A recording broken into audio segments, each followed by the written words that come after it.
حضرت ابو بکر صدیق رضی اللہ تعالیٰ عنہ حضور نبی اکرم صلی اللہ علیہ وآلہ وسلم کے یار غار اور وہ خوش نصیب صحابی ہے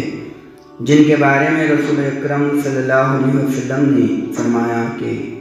ابو بکر کے مال نے مجھے جتنا نفع دیا ہے اتنا کسی کی دولت سے حاصل نہیں ہوا۔ حضرت سیدنا ابو بکر صدیق رضی اللہ تعالیٰ عنہ کے خوف و رجا کا یہ عالم تھا کہ مطرب بن عبداللہ رضی اللہ تعالیٰ عنہ سے روایت ہے کہ ابو بکر صدیق رضی اللہ تعالیٰ عنہ نے فرمایا، اگر پکارنے والا یہ پکارے کہ جنت میں صرف ایک ہی شخص داخل ہوگا تو مجھے امید ہے کہ وہ شخص میں ہی ہوں گا، اور اگر کوئی یہ صدا بلند فرمائے کہ دوزخ میں ایک ہی شخص جائے گا تو مجھے خوف ہے کہ کہیں وہ میں ہی نہ ہوں۔ کہا جاتا ہے کہ جب نماز کا وقت ہو جاتا تو حضرت سیدنا صدیق اکبر رضی اللہ تعالیٰ عنہ فرمایا کرتے تھے کہ اے آدم کی اولاد، اٹھو اور اس آگ کو بجھا ڈالو جسے تم نے خود جلا رکھا ہے۔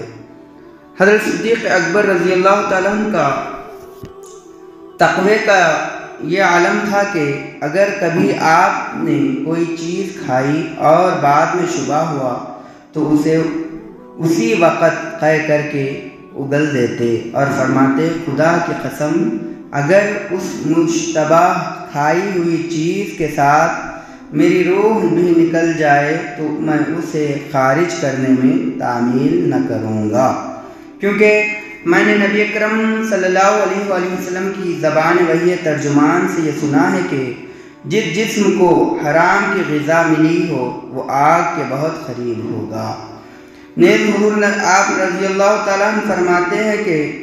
میں چاہتا ہوں کہ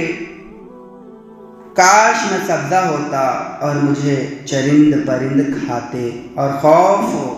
عذاب اور وحشت یوم حساب کا سوچ کر خیال کرتا ہوں کاش مجھے پیدا ہی نہ کیا جاتا۔ آپ یہ دعا فرماتے تھے کہ اے اللہ میری آخری عمر میں برکتیں اور بھلائی عطا فرما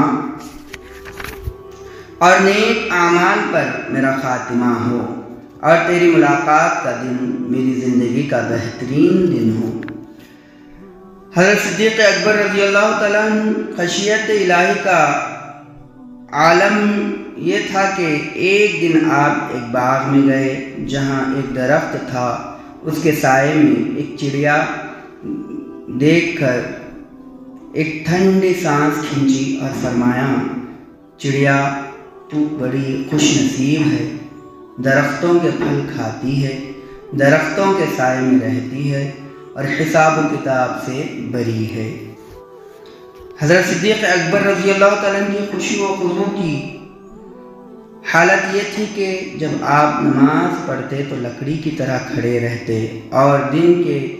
اوقات میں خاموشی قائم رکھنے کے لیے کئی بار منہ میں کنکریاں رکھ لیتے۔ ابی بکر واسطی علیہ الرحمہ کہتے ہیں کہ تصوف پر مبنی پہلا بیان امت میں حضرت صدیق اکبر رضی اللہ تعالیٰ عنہ کی زبان سے ادا ہوا، جس سے صوفیہ نے بڑے لطیف مطالب اخذ کیے اور عقلاء الجھ رہے ہیں۔ وہ بیان یہ تھا کہ جب رسول اللہ صلی اللہ علیہ وسلم نے سوال کیا کہ اے ابو بکر، تو نے اپنے اہل و عیال کے لیے کیا چھوڑا ہے، تو صدیق اکبر رضی اللہ تعالیٰ نے جواب دیا، اللہ اور اس کا رسول صلی اللہ علیہ وسلم۔ حضرت عائشہ صدیقہ رضی اللہ تعالیٰ عنہ فرماتی ہے کہ جب آپ کا انتقال ہوا تو وراثت میں آپ نے کوئی درہم یا دینار نہ چھوڑا، حتیٰ کہ جو مال آپ نے بیت المال سے لیا تھا وہ سب بیت المال میں واپس لوٹا دیا۔